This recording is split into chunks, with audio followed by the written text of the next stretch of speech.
All right, welcome everyone. Thank you so much for joining us on our Candid Career Convos. And our theme today is a reflection on Juneteenth / emancipation.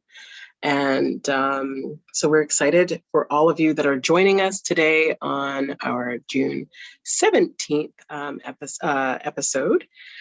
And as we get started today, we always enjoy taking the time to reflect on the lands that we are zooming in from. And today, Shalima and I are zooming in from the unceded and the stolen land of the Coast Salish people, specifically the Kwantlen, the Katsi, Semiahmoo, and the Tsawwassen First Nations, who continue to care for and sustain this land. And at this time, we invite you to think about the lands that you're on and what does that mean to you?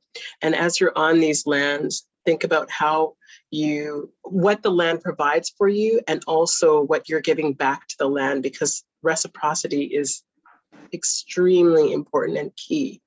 So as you're walking in nature and you're breathing the fresh air and you're hearing the birds and the little critters out and about, think about how we are all in community and our relation to all of the beings and nature that is around us. So just take a moment, please, and reflect on and give gratitude to the lands that you're on.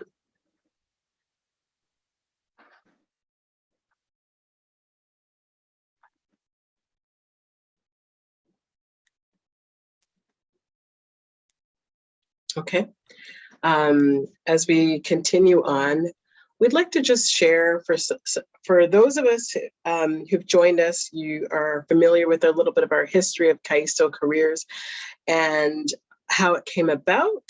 Again, Shalima and I, our backgrounds are Trinidadian, Canadian. Our parents are originally from Trinidad and Tobago, and that's what helped us create this idea or influenced this name Kaiso Careers, which stems from the musical influences of West Africa, from India, from the Spanish, just a fusion, Latin, all of that came together to create Kaiso music, which was also used to help enslaved people navigate through the land and use a little bit of trickery to the slave masters, where stories and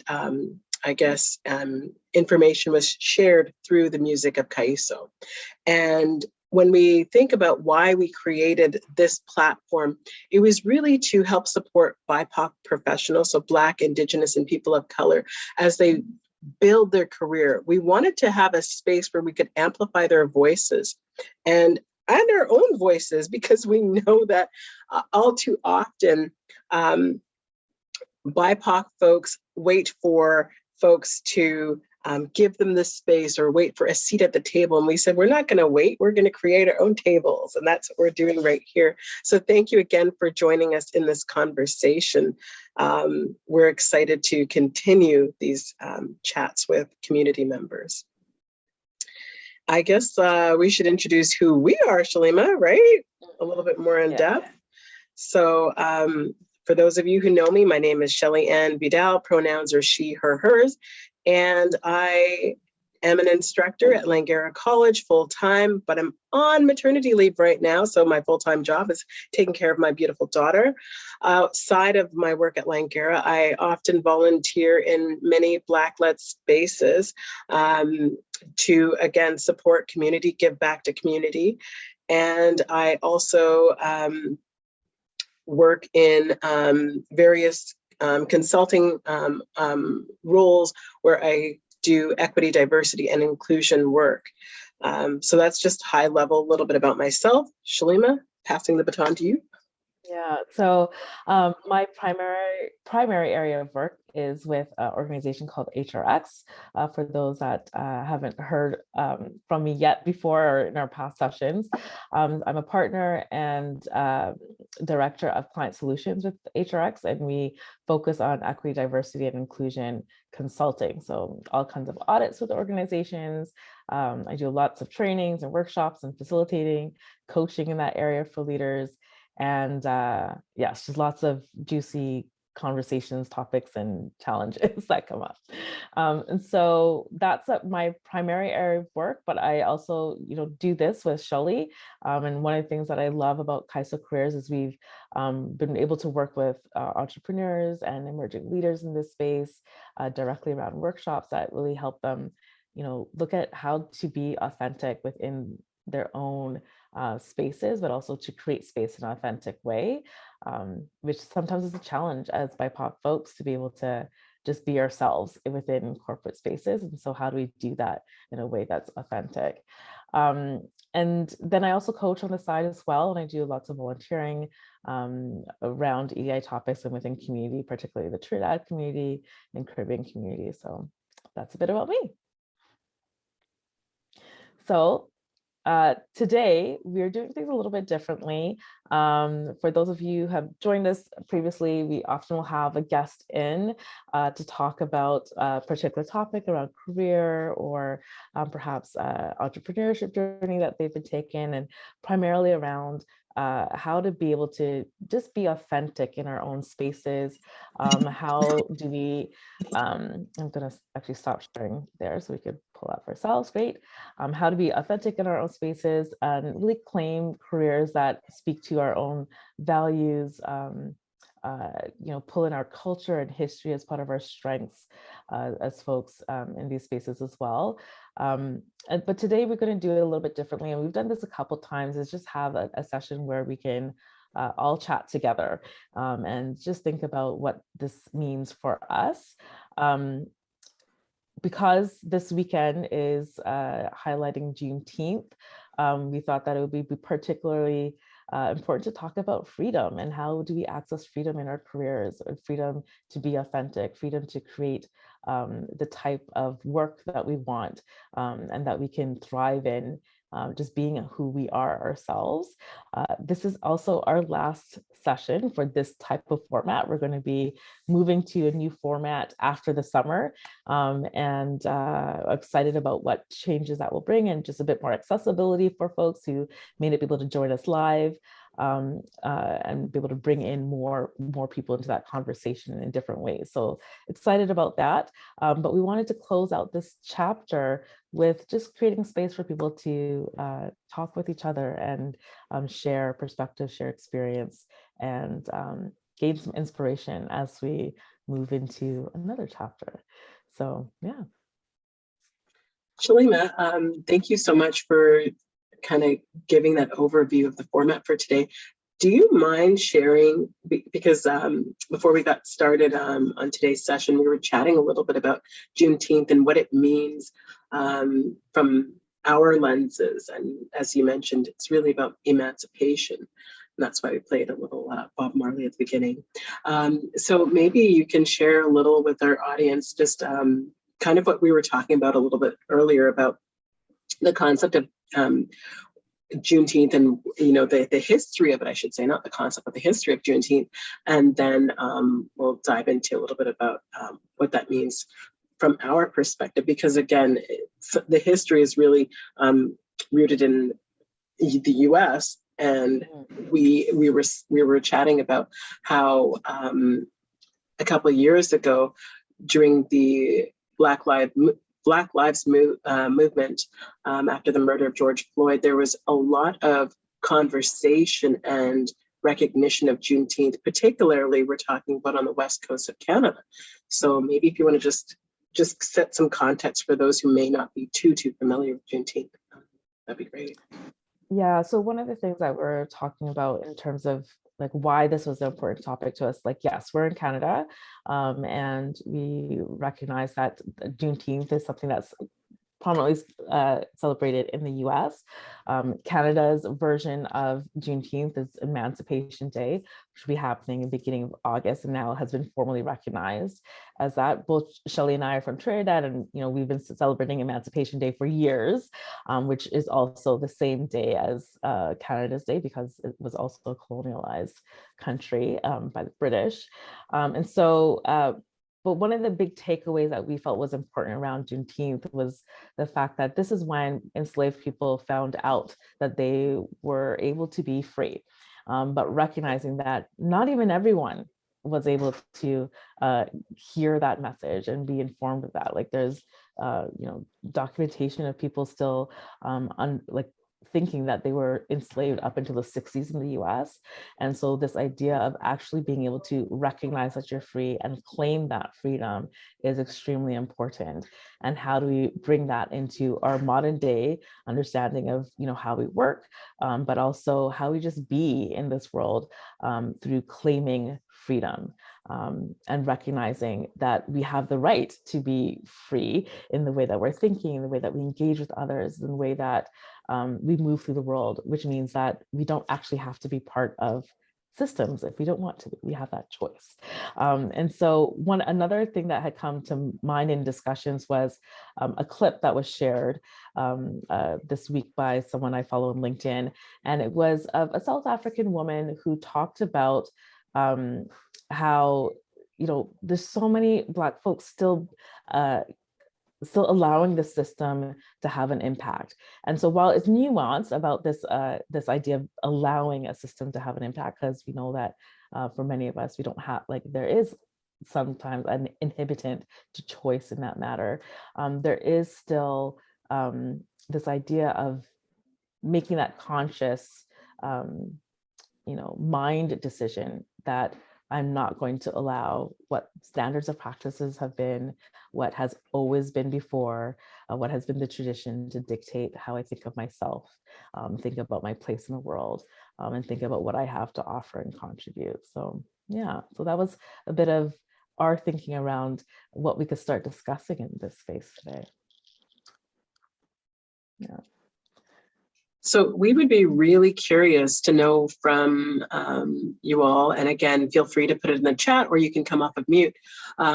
What are your thoughts on this concept of emancipating yourself, freedom, in terms of, specifically, we're looking at it from a Black lens.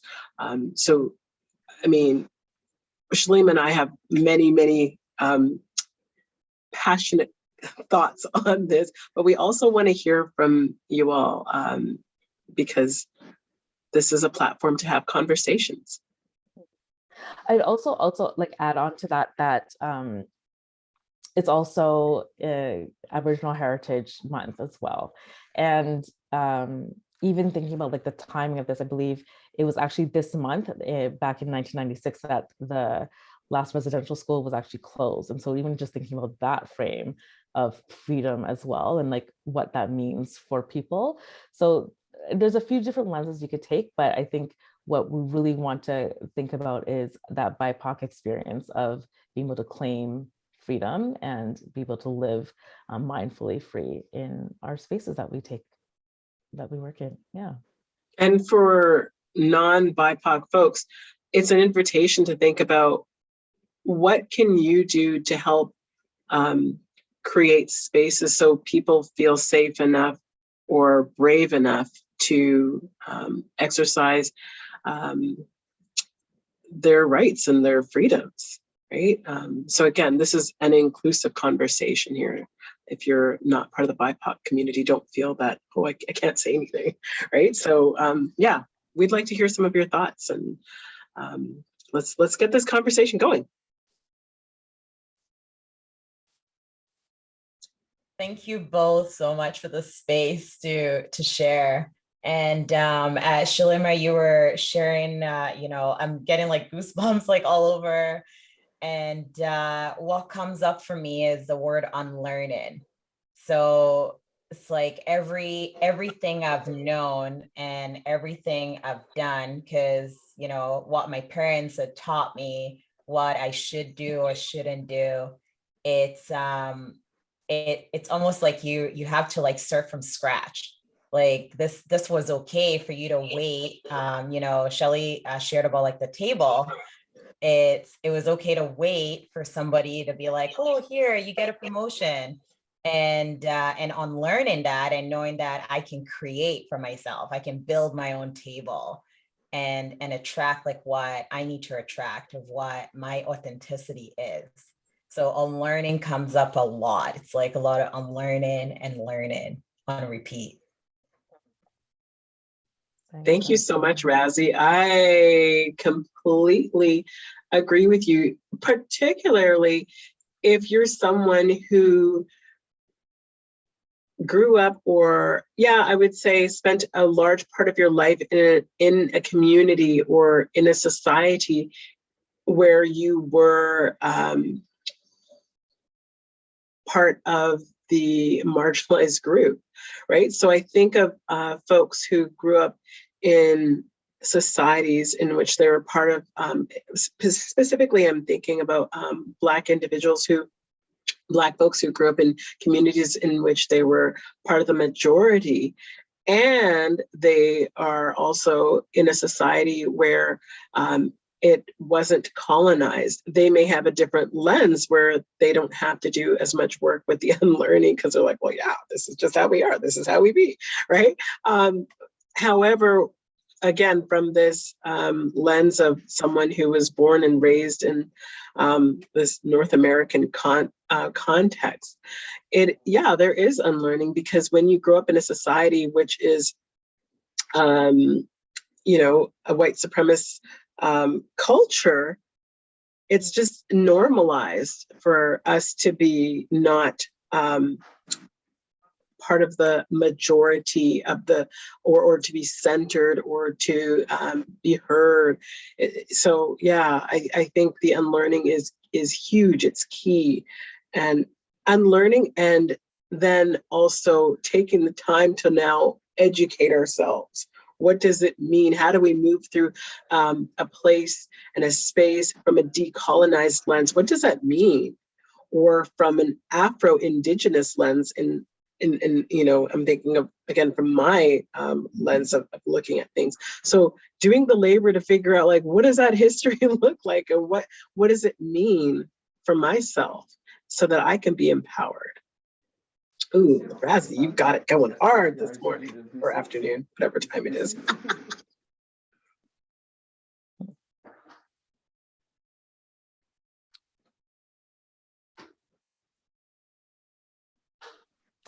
As others are thinking, it's interesting, Shelley, because you talk about folks who are maybe within a population where they're the majority.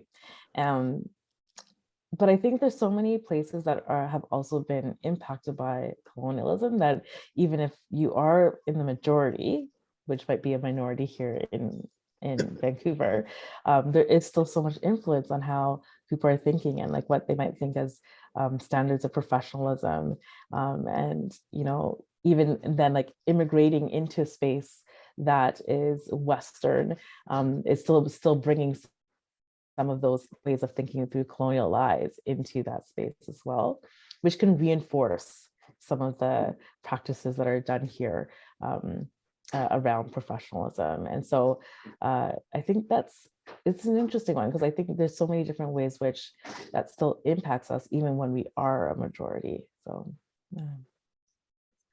I second that, absolutely. I think I slipped in also coming from a place that has not been colonized. Because I know exactly what you're saying, Shalima. I get it. Yeah, 100%. All right, folks. What else are you thinking? Share your thoughts. I'll jump in, kind of tagging on to that idea of unlearning. I think that our families are probably our first culture, and so in the course of my interaction in my DEI work with, by the way, I'm Carol Graziani. I work for Best Buy here in Vancouver, and I lead DEI for the Best Buy Canada organization. And so as I've been talking with employees, the unlearning of some of their family traditions where one young man comes to mind, also his family roots are in Trinidad, and there was a certain kind of code of conduct or way of being that his elders took on in order to fit into the white colonial culture. And so it's not only that he's unlearning maybe what society is telling him he should be like, he's unlearning it through the lens of what his family is telling him he should be like.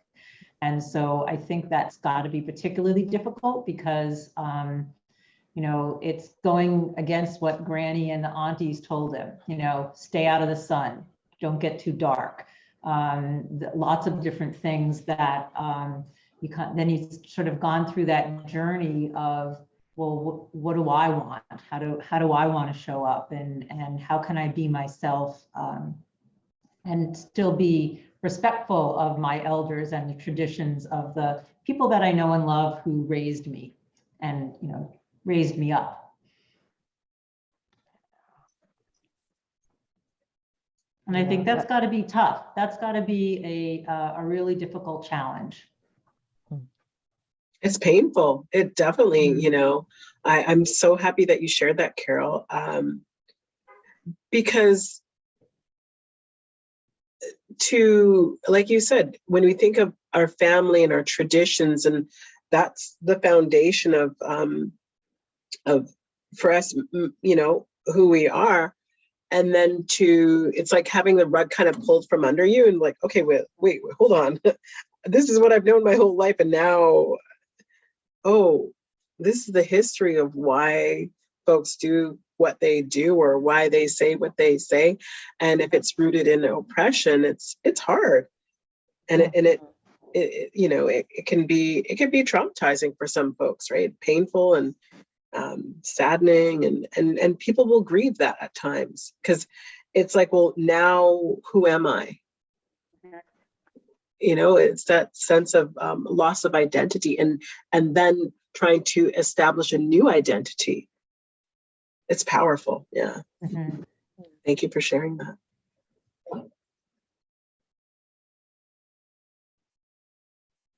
What else is coming up for folks?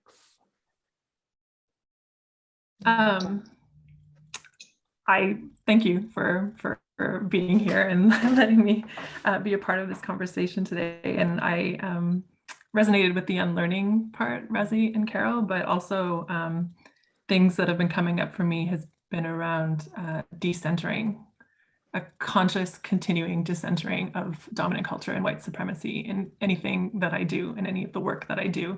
Like I have a little post-it note that says, who is this for, Erin?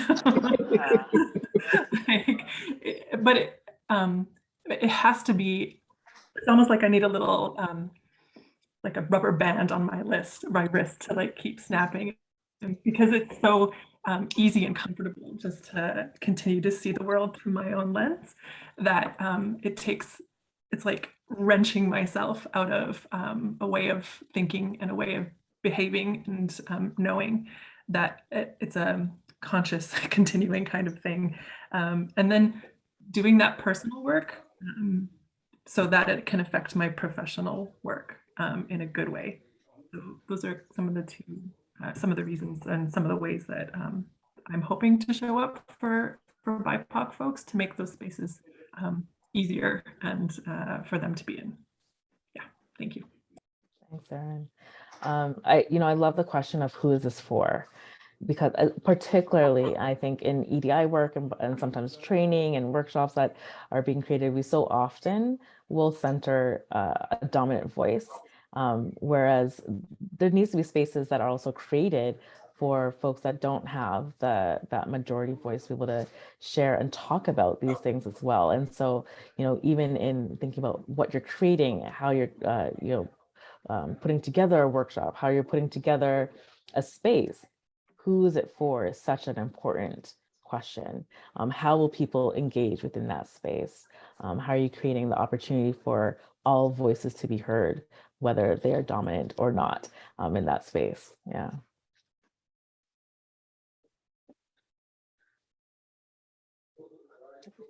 I might jump in. I'm not Yeah. comfortable at the moment with my camera, just for the time being, but if it's okay, I'd like to share some thoughts. So my name's Chennai, Chennai Tukiso Mazondo, and my ancestry is, both of my parents are from Southern Africa. So when you're talking about freedom and emancipation, there's so much that comes up. But I want to start just by saying that I had lived in the US. I lived in the US for 6 years. And when we think about colonialism and the enslavement of Black people, we start to recognize that, you know, things that I experienced as a young person in the US, as a person whose ancestry was in Africa, even though I was born in Canada, those divisions were intentional. They're created by white supremacy and, you know, perspectives around, oh, you know, the Africans that stayed on the continent sold off some of their cousins to be enslaved, and like kind of those types of divisions. They're real. But it's through reading and learning about history and understanding that, no, it wasn't all Africans who sold off, you know, other Africans. There were some people who did that. And kind of understanding the system of imperialism that even determined that people could be bought and sold, and the purpose for which, you know, human beings were considered to be chattel, and then how that contributed to the system of capitalism that's present today. I think it's just, it's only as an adult that I've started to understand a bit more. But as a young person going to high school in the US, I sometimes didn't understand why there's this tension between African Americans, the descendants of enslaved people, and then people who's like who have not come to North America involuntarily, you know, that tension. So Juneteenth is now something that I'm able to celebrate and understand because I have greater perspective, and I've been able to read about it and just recognize that the things that create division between different groups of people, they're structures that intend to keep us apart. But just like my African culture teaches the oneness of humanity, so do the Indigenous cultures here on Turtle Island remind us that we are one. And when one part of the circle is not right, then it impacts other parts of the circle. So I used to affirm my Canadianness and insist on, you know, affirming that, you know, I was born on Canadian land. But now I look at it differently because I'm still proud of that. And I don't get quite as upset about the where are you from stuff, but I'm now just taking it and having that reminder that ultimately we are on Indigenous lands. So that recognition that the two of you did with the land acknowledgement earlier is really deeply personal to me. And it's more than recognizing the land, but it's also recognizing that I'm able to flourish on Indigenous lands, but the first peoples of this land are actually not themselves able to. My parents came here voluntarily, fleeing a country that was at the time colonized by the British, and they were able to build up their lives. And so my freedom, I think we've heard that saying that my freedom, it's not about having pity or sympathy for someone, but it's about recognizing that my freedom is intricately tied to the freedom of everyone else. So my freedom here is about making sure that there are people whose voices are not given center stage, and those people are the Indigenous peoples of this land, you know, and recognizing that for me to feel like I can truly have self-actualization, I need to know that the people of this land themselves are able to do that. So I'm just really grateful that you brought up this topic, and I bring it in terms of like how I think about freedom within my career. I don't take it lightly that I have the privilege to be able to make choices about which workplaces I'm going to sell my labor to, because it is an exchange. And sometimes those choices can be difficult because sometimes I don't feel like my values necessarily align with the colonial structures. I work in public sector, so I'm in government, and those are colonial structures that, you know, today may be saying that they want to be on the right side of social justice, but have for a very long time been perpetuating and creating systems of oppression. So I'm going to stop there, but just want to thank you so much, both of you, Shelley and Shalima, for creating the space. And particularly, it's just poignant to conclude before summer on this particular topic. Thank you. Fire! I couldn't get to the fire emoji fast enough, so I gave you a heart. Thank you so much, Chennai. Your words are so powerful. You hit on so many beautiful elements, and I'm absorbing, I'm receiving, I'm like, there's so much going on inside of my body. It's just like vibrating after what you shared. Thank you so much. So much gratitude to your words and your insight and sharing your multiple identities. It's powerful. And again, this is why we do what we do and create this space, so we can hear from others. And Shalima and I don't claim to be any experts by any means. We have our lived experiences and, our book knowledge and all that kind of stuff. Again, we understand the importance of bringing community together, all aspects of community, right? So that we can have these real conversations. Because when we take the time to just lay it all out there and come from a place of curiosity and real openness and listening, that's when we move, and that's when the dial begins to and continues to shift. As you were speaking, Chennai, one of the things that kind of came to my mind, and Shalima and I were talking about this because she sent me this clip this morning. Shalima, you know where I'm going. I know. The quote unquote apology from the police chief and in Toronto. And the clip that you sent, Shalima, was from the activist, what's her name? Beverly? I believe so, yes. Yeah.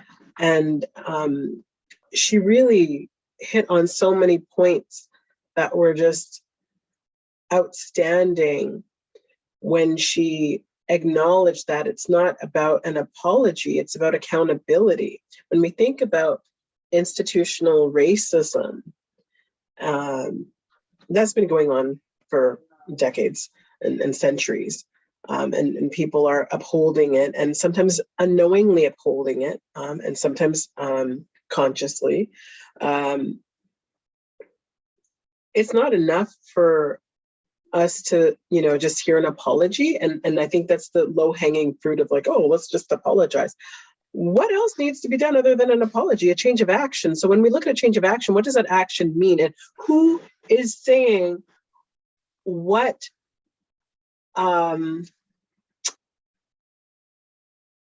needs to happen in order for like the change to really be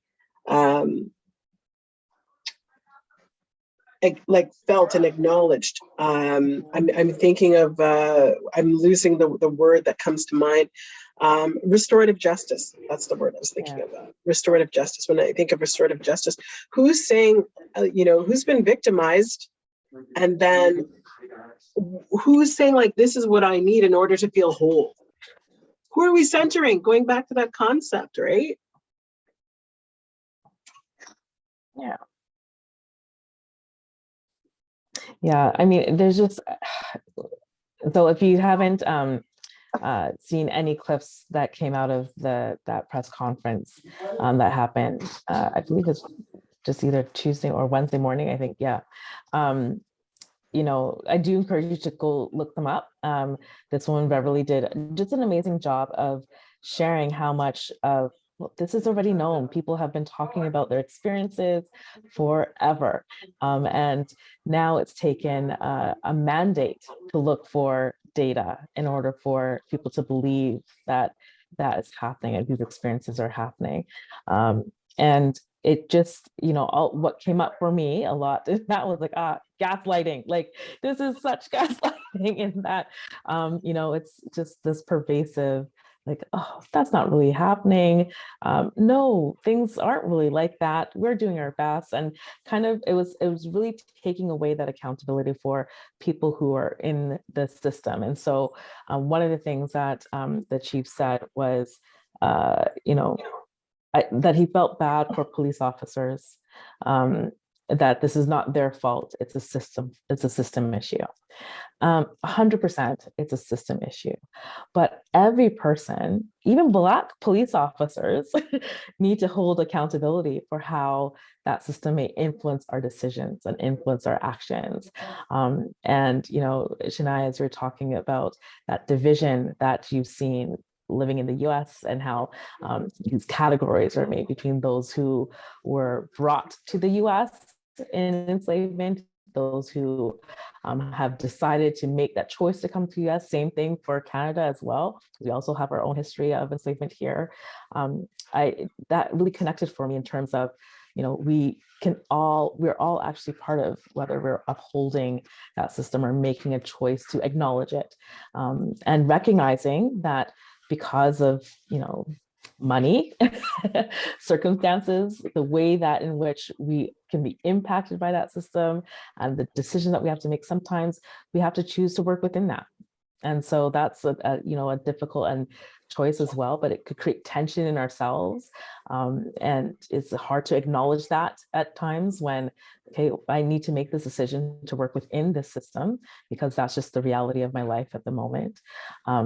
But there is, power in being able to acknowledge that space, that state, so that you can see what is the other possibility. What would it look like if we can make a choice? If I have privilege, I have a lot of privilege to be able to just be here over Zoom with you all. And so there are certainly things that I can afford to make decisions on that could have an impact on others. And so how do I own those decisions? How do I make my small choices that can have an impact on others?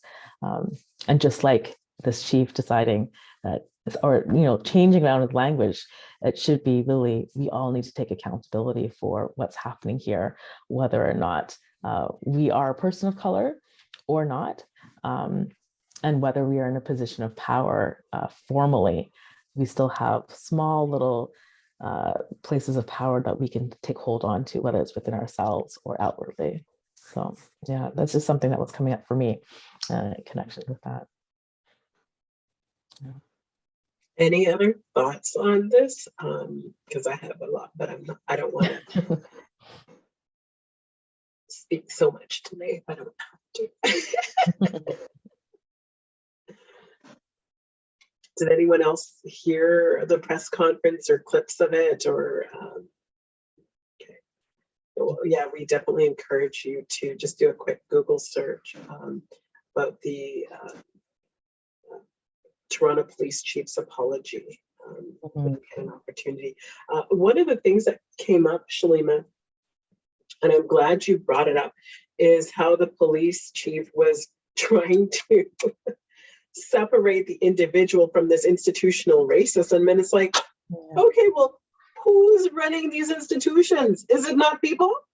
So again, it's just so interesting how people want to just create separation. Like there's this elusive institution without people running it. Yeah. Like it's mind-boggling to me. It's, again, how can it be a true apology if you're not even taking ownership and account and who's being held accountable? What was the institution? Well, who's running the institution? Individuals. Who's executing these incidents of carding and arresting and shooting Black and Indigenous and racialized folks at these astronomical rates? Yeah. Well, and if I could just, it's not unlike a company, right? Or there are laws that I suppose police officers enforce, but the culture within the organization is created by humans. So the laws are giving you guidelines, but they're not telling you how to do it. And so humans decide how to do it. And that is almost always directly influenced by leaders. So there's no way of the one bad apple theory doesn't really cut it with me, because the apple couldn't exist if the culture wasn't there to allow them to exist. So kind of goes, I think apologies are way, sure, apologize, but it's, to me, it's the PR play that everybody believes they have to do now. And to me, sometimes they're even just as bad as not apologizing, because they're not backed up by any action. So if you're not going to apologize, and I have not seen the press conference, but if you're not going to say what you're going to do to make it better, then I think it's hollow. No. Fire, Carol. Fire. That's right. I was like, because it is. So I didn't want to be too loud, but I was like inside, I'm bubbling with yes.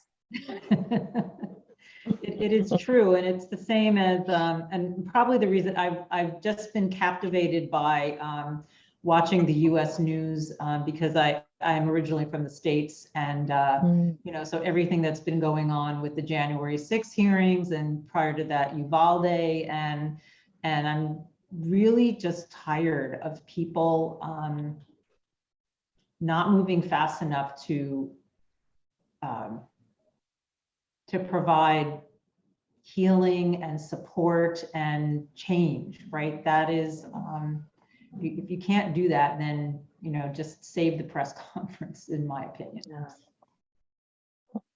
And they're not easy things, right? It's not an easy thing, but I would always love it for people to come to share what it is that they're going to do in terms of next steps to actually take some concrete action so that they can be held accountable. Yeah.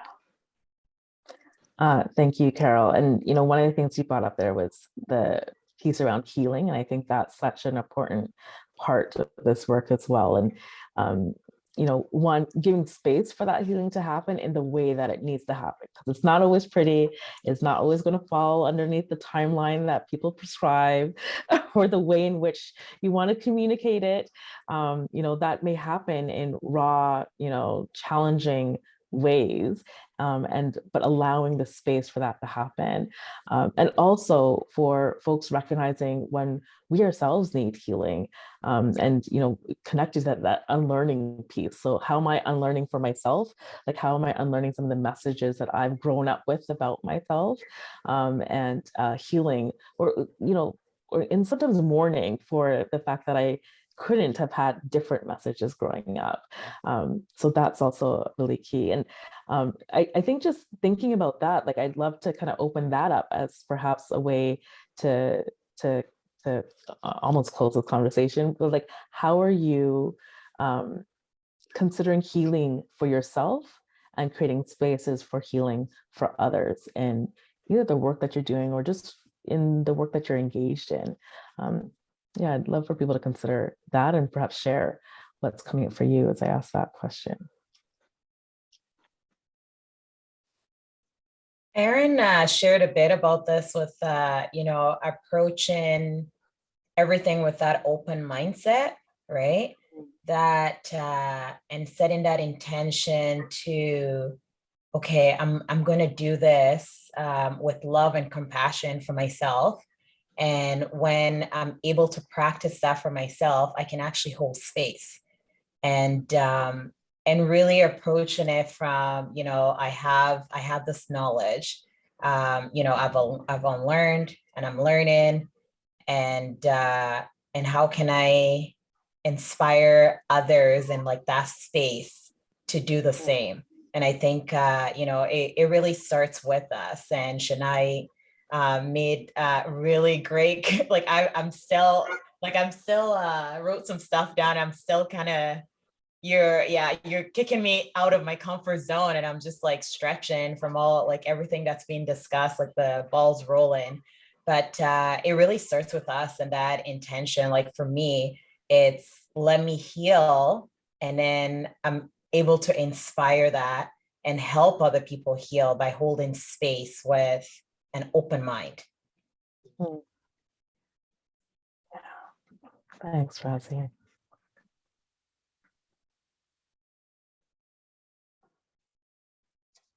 And to me, it also feels like, again, from a business perspective, part of our responsibility is to create spaces for employees to express, whether it's through your ERG structure or whatever it is that you have in your company, to give voice to the to what folks are going through. And I will, our corporate headquarters, our parent company is based in Minneapolis.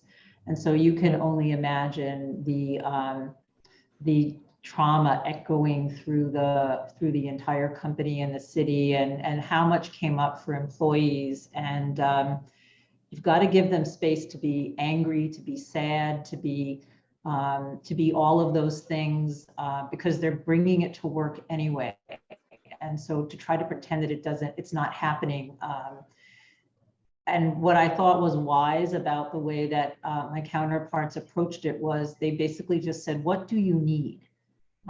Tell us what you need right now, and we will clear a path to support you. And there was a lot of work done around healing and lots of different ways, sort of environments that they tried to create for employees to mourn together and heal together. And maybe traditional work practices tell us that that's not part of what you do at work, but I think it absolutely is what you do at work, because that's where people are. And so when they are in the space, you have to let them be, right?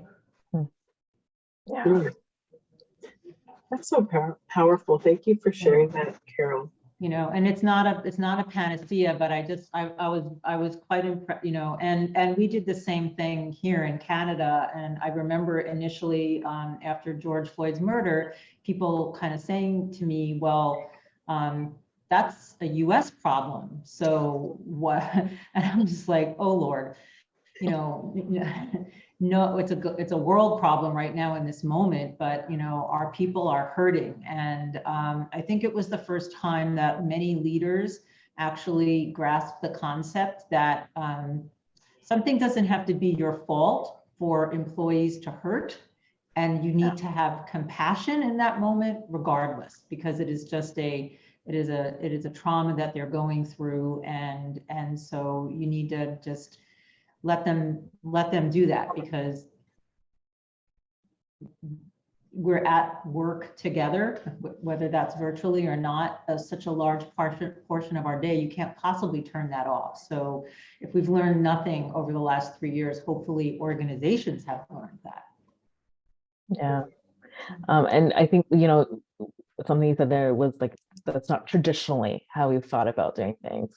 And that's the whole purpose, I think, of part of why we've wanted to have these types of conversations, is to kind of get people thinking about like, what is traditional, what is not, and why do we think what has been needs to be the tradition? We can change what that looks like. Right, Shania? Thank you. Thank you, Rosie, for your comments as well. I would say that healing, absolutely, just that reminder around on airplanes, they say that, if you don't put your oxygen mask on first, you're not able to save anyone else. So that, has been something that I've been trying to stay very much centered in, and really prioritize, because for me, when I first heard, in fact, it was Africa Day 2020 when we heard about the incident in New York City, where a white woman called police, and a birder was just going about their business, doing what birders do, bird lovers do. So that happened, and then George Floyd was murdered, I think the next day, and it wasn't the first time that a person experienced something that perhaps if it wasn't for the color of their skin wouldn't have happened to them. We've seen it many times before. For me, it was seeing the reaction that came after that, and it actually brought a lot of fear for me. It wasn't relief that finally people are getting it. It was what's going to happen when there's backlash. And sure enough, that backlash did come, and it's in some ways come on even stronger than before. And, you know, overt forms of white nationalism, white supremacy, and so on. And the ideas about, you know, these people are getting these opportunities because they're diversity hires, you know, other people are not getting these passes and so on. Like, there things like that I have really struggled with. So it's just really making sure my monthly appointments with my therapist, you know, hey, let's keep that time, you know, do all the things that I need to do, being outside, making sure that I can make time for a conversation like this. And that's where I want to close, just by letting the two of you know, Shalima and Shellyanne, that I did not know that how much I had a need for the type of space that you have created. And I hope that as you're reflecting on what you do next and how you do things going forward, that you realize that being a Black person in British Columbia, where our numbers are not at all like they are in Toronto, Montreal, Halifax, you know, you've created a space, and you didn't just create it for Black people. It was also other people of color and other people. But I didn't even know how much I needed that. So, you know, just it's been really, really positive for me. And when I haven't been able to participate live, I've watched online and, you know, kind of shared links and things like that. So just doing all those things that I, you know, perhaps had suppressed and gone like, oh no, I can do it, I'm strong, I'm good, and whatever. It's like, no, actually, these are really, really nourishing. So, you know, I'm just lifting the two of you up in the space that you created, and thanking you so much, so much, and wishing you well. Thank you so much, Sanai. Thank you for joining us when you have been able to, and watching back. That's amazing. Like, I really, really appreciate that this has been supportive for you. And, you know, I think one of the things that like it came up for why like this was important for even for me was ERGs. Like, we just don't have the numbers here in BC often to have something like an ERG. And to be able to share and talk about, you know, all these things that are outside of work world, but also impact our ability to be in work world. And it's almost like an external ERG. Like, how do we create that external space for so many of us that are often the only or one of very few in organizations, to connect and to recognize we're not the only person experiencing what we're experiencing. Yeah, so thank you so much, Sanai. Yes, my heart is so full of your words of gratitude. So thank you so much. It's validation, not that we need it, but we appreciate the validation in what we're doing. So again, thank you so much. I'm not sure if Shayla or the person on the phone would like to share anything, Erin as well, anything else. Feel free to jump on.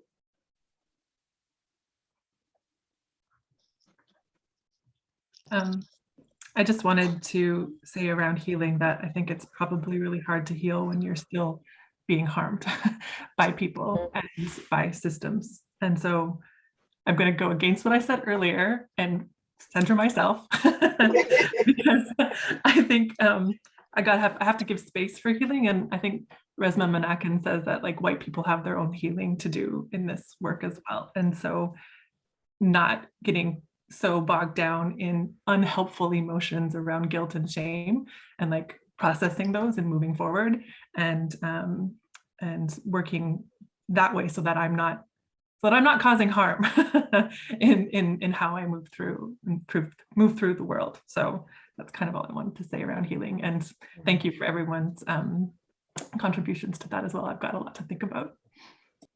Thank you, Erin. I really appreciate what you said about like not getting bogged down in those feelings of guilt and shame, because that almost like that puts a burden on other people to kind of hold that guilt and shame when, as you said, they're maybe doing their own healing in that space as well. So I really appreciate that. Yeah. We have about a minute left. Just want to check in. Shayla, we have another person on the phone wanted to say anything, or perhaps share in the chat if you'd like to share that way as well. Okay. Shayla, I saw you come off mute. I just want to say I came in a little bit later, but I've definitely appreciated the conversation that we're having. I would say for my personal healing, I have learned to not take on other people's stuff. So, if you have something going on, whatever that may be, again, I'm learning this because my last work situation or work environment was very toxic. And I didn't know it then, but being in my healing process, knowing that I was internalizing things that I did not know I was internalizing. So that has been, since I've been able to acknowledge that, that's what I'm doing for myself, is being able to, even when I recognize it, but not take it on. Thank you, Sheila. Okay. Well, it's, I feel like almost crying at the end of this. I thank everyone, for being here. Thanks, Tanai. I saw your comment in the chat there. And thank you, Sheila, for closing us out with those comments as well. We just really appreciate people coming into the space and, taking what they need from it. Just some appreciation of that. It's been a year and a half of having these types of conversations. We're excited about where we're going to go next with this, but thank you all for coming in for, before the summer kind of send off of this time together. One of the things that we often close with is our signature question. And so we ask people or guests, what kind of wine they are. So for Shelley and I, we're both Trinidadian. So wine also means another thing. Whining is also dancing. And you can have like a fast wine, a fast dancer, or a slow dancer, but you can also be a red wine or a white wine. Yes. So, to kind of close on that note, we'd love to hear from you. What kind of wine are you today? Are you a fast wine, a slow wine, a red wine, or slow wine? And you could pop that in the chat. Rosé. Rosé, love it. Full body. With the rosé, yes, rosé. Red wine, for Carol. thank you, Malbec. Nice.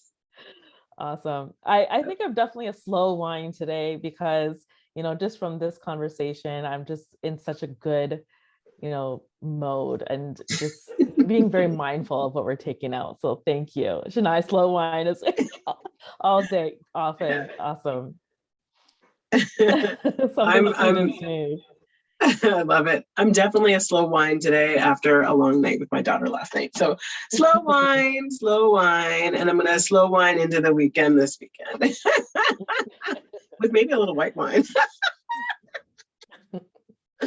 Thank you, everyone, for joining us. We really appreciate all of your beautiful insights, thoughts, and just bringing your heart to this conversation. So much love and compassion goes out here to you.